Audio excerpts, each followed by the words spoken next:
Hello दोस्तों, आप सभी का एक बार फिर से स्वागत है आज की एक और डरावनी कहानी में। अगर आप चैनल पर नए हैं तो वीडियो को लाइक और चैनल को सब्सक्राइब जरूर करें। और अगर आपके साथ भी कोई डरावनी घटना घटी है तो स्क्रीन पर दिए गए व्हाट्सएप नंबर पर हमें शेयर जरूर करें। तो चलिए कहानी शुरू करते हैं। भूतिया हॉस्पिटल। यह कहानी Jawaharlal Nehru institute of medical science hospital की है। यह हॉस्पिटल मणिपुर में है। यह हॉस्पिटल में बहुत सी अफवाहें सुनने में आ रही थी। इन अफवाहों के अनुसार यह जगह भूतिया है। कहा जाता है कि हॉस्पिटल के वॉशरूम और कॉरिडोर में रात के समय आना जाना सही नहीं है। गीता नाम की एक नर्स हाल ही में हॉस्पिटल में ज्वाइन की थी। वह रात को हॉस्पिटल में एक ही मरीज की देखभाल कर रही थी।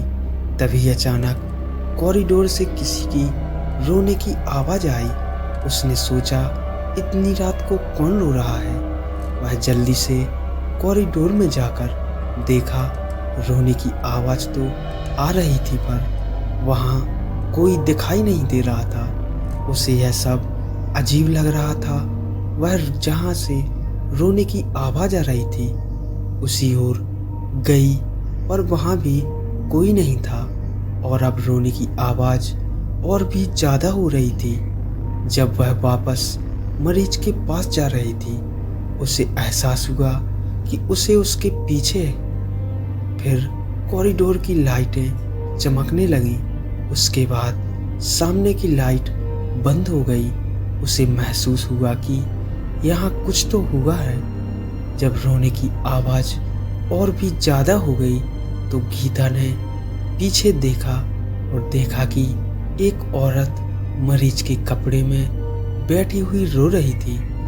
वह औरत दीवार पर लाइन मार रही थी और एक ही बात बार बार बोल रही थी, मेरे साथ गलत हुआ है, मेरे साथ गलत हुआ है। यह सब सुनकर गीता डर के मारे बर्फ की तरह जम गई। वह वहाँ से हिल भी नहीं पा रही थी।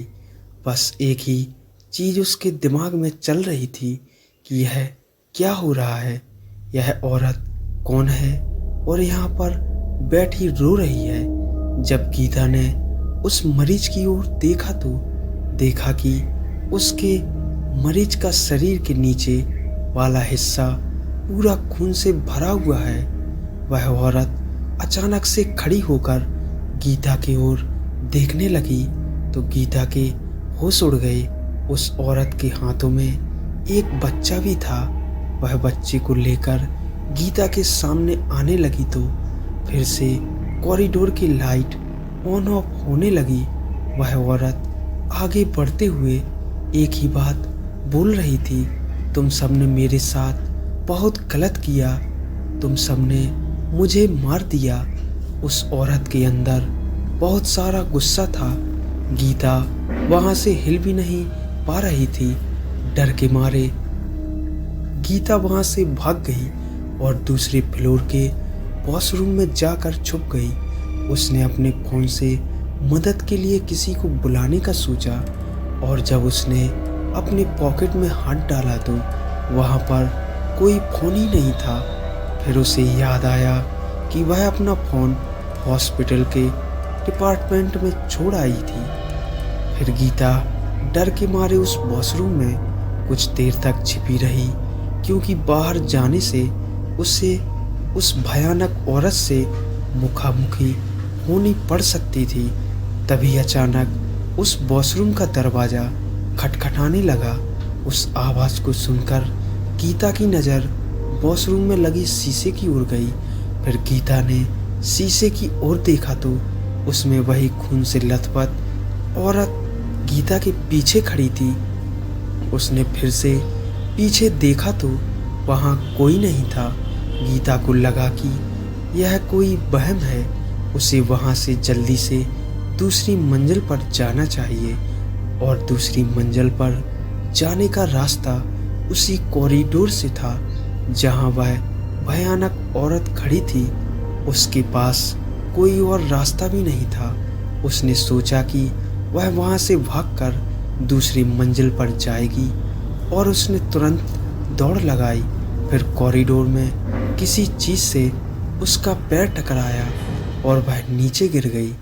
जब उसने देखा कि उसने किस से टकराया तो उसका शरीर ठंडा पड़ गया। जब उसने नीचे देखा तो वह भयानक औरत नीचे पड़ी हुई थी और गीता डर से बेहोश हो गई। जब अगले दिन वह होश में आई तब उसने देखा कि वह उसी हॉस्पिटल में मरीज के रूप में पड़ी थी। वहाँ कुछ नर्स उसके साथ बैठी थी। उसने हालातें नर्सों को सुनाई लेकिन उन्हें उस पर विश्वास नहीं हुआ। उन्होंने कहा कि वह अपने काम की वजह से अपनी सेहत का ध्यान नहीं रखती। अगले दिन जब गीता अकेली थी तो एक बूढ़ी नर्स आई और उसने कहा कि वह गीता की बातों पर विश्वास करती है।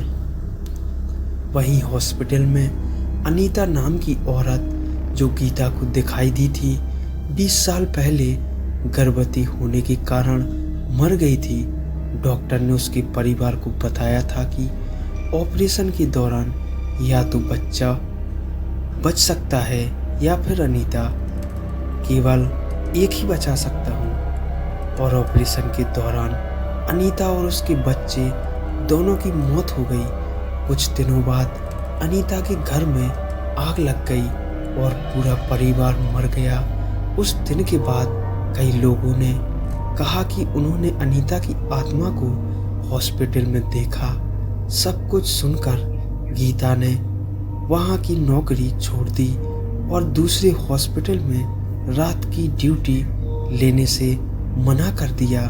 आपको क्या लगता है, क्या यह घटना सच है? दोस्तों, यह छोटी सी कहानी आपको कैसी लगी कमेंट में हमें ज़रूर बताएं और वीडियो को लाइक और चैनल को सब्सक्राइब ज़रूर करें। धन्यवाद।